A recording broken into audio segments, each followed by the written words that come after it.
Hello friends, എല്ലാവർക്കും സ്വാഗതം പുതിയ വീഡിയോയിലേക്ക്. ഇന്ന് ഞാൻ വന്നിട്ടുള്ളത് വളരെ സിമ്പിൾ ആൻഡ് ടേസ്റ്റി ആയിട്ടുള്ള ഒരു വെജിറ്റബിൾ റെസിപ്പി ആയിട്ടാണ്. ഒട്ടും കയ്പൊന്നുമില്ലാത്ത രുചികരമായിട്ടുള്ള പാവയ്ക്കത്തോരനാണ് കേട്ടോ ഇന്നിവിടെ ഉണ്ടാക്കാൻ പോകുന്നത്. എന്നും പറയുന്ന പോലെ വീഡിയോ കണ്ടിട്ട് ഇഷ്ടപ്പെടുവാണെങ്കിൽ ലൈക്ക് ചെയ്യുക, ഷെയർ ചെയ്യുക, കമൻറ്റ് ചെയ്യുക, ചാനൽ സബ്സ്ക്രൈബ് ചെയ്യാനും മറക്കരുത്. പിന്നെ ഫേസ്ബുക്കിലൂടെയാണ് വീഡിയോ കാണുന്നതെങ്കിൽ പേജ് ഫോളോ കൂടി ചെയ്യണേ. ഒപ്പം നമുക്ക് നേരെ വീഡിയോയിലോട്ട് പോവാം. തോരൻ ഉണ്ടാക്കാൻ വേണ്ടിയിട്ട് ഞാനിവിടെ ഒരു പാവയ്ക്ക എടുത്തിട്ടുണ്ട്. ഞാനിത് കഴുകിയതിന് ശേഷം ചെറിയ കഷ്ണങ്ങളായിട്ടൊന്ന് മുറിച്ചെടുത്തിട്ടുണ്ട്. പാവയ്ക്ക നിങ്ങൾക്ക് ഇഷ്ടമുള്ള ഏതൊരു വലുപ്പത്തിലും മുറിച്ചെടുക്കാവുന്നതാണ്. ഞാനിവിടെ ഒരു പ്ലേറ്റിൽ ഒരു 1/4 മുറി തേങ്ങ ചിരകിയത് എടുത്ത് വെച്ചിട്ടുണ്ട്. ഇതിലോട്ട് 3/4 ടീസ്പൂൺ മുളക് പൊടി, 1/4 ടീസ്പൂൺ മഞ്ഞൾപ്പൊടി, 1/4 ടീസ്പൂണിൻ്റെ പകുതി ചെറിയ ജീരകത്തിൻ്റെ പൊടി ഇതെല്ലാം ഇട്ട് കൊടുക്കാം. എന്നിട്ട് നന്നായിട്ടൊന്ന് മിക്സാക്കി എടുക്കാം. ശേഷം ഇതൊന്ന് മാറ്റി വയ്ക്കാം. തോരൻ ഉണ്ടാക്കാൻ വേണ്ടിയിട്ട് ഒരു കടായി അടുപ്പത്ത് വെച്ചിട്ടുണ്ട്. ഇതിലോട്ട് 3 ടേബിൾ സ്പൂൺ ഓയിൽ ഒഴിച്ചു കൊടുക്കാം. ഓയിൽ ചൂടായിട്ട് വരുമ്പോൾ 1 ടീസ്പൂൺ കടുക്, 4 വറ്റൽമുളക് അരിഞ്ഞത്, 3 പച്ചമുളക് അരിഞ്ഞത് ഇതെല്ലാം ഇട്ട് കൊടുക്കാം. എന്നിട്ടൊന്ന് ഫ്രൈ ചെയ്തെടുക്കാം. ഇപ്പോൾ ഇത് ഐറ്റംസ് എല്ലാം ഫ്രൈ ആയി കിട്ടിയിട്ടുണ്ട്. ഇനി ഇതിലോട്ട് അരിഞ്ഞ് മാറ്റി വെച്ചിരിക്കുന്ന പാവയ്ക്ക ഉണ്ടല്ലോ അത് ഇട്ട് കൊടുക്കാം. പിന്നെ ആവശ്യത്തിന് ഉപ്പ് കൂടി ചേർത്തിട്ട് നല്ല പോലെ ഒന്ന് വഴറ്റിയെടുക്കാം. ഇതിലേക്ക് ഒട്ടും വെള്ളമൊന്നും ഒഴിക്കരുത്. ഈ പാവയ്ക്കൊക്കെ ആവിയിൽ കിടന്ന് വെന്തോളും. വളരെ കുറഞ്ഞ ഇൻഗ്രീഡിയൻസ് ഉപയോഗിച്ചിട്ട് എളുപ്പത്തിൽ ഉണ്ടാക്കിയെടുക്കാൻ പറ്റുന്ന ഒട്ടും കയ്പൊന്നുമില്ലാത്തൊരു പാവയ്ക്കത്തോരൻ റെസിപ്പിയാണിത്. എല്ലാവരും ഇതുപോലെ ഒന്ന് ഉണ്ടാക്കി നോക്കണേ.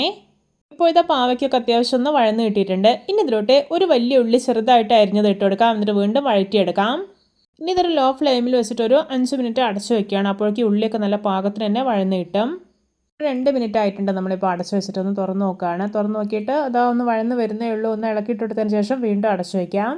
അപ്പോൾ നമുക്ക് ചോറിനാൻ ഈ ഒരു പാവയ്ക്കത്തോരനും പപ്പടം ഉണ്ടെങ്കിൽ മറ്റു കറികളുടെ ഒന്നും ആവശ്യമില്ല. അത്രയും ടേസ്റ്റിയാണ്. നിങ്ങൾക്ക് എന്തായാലും ഇഷ്ടപ്പെടും.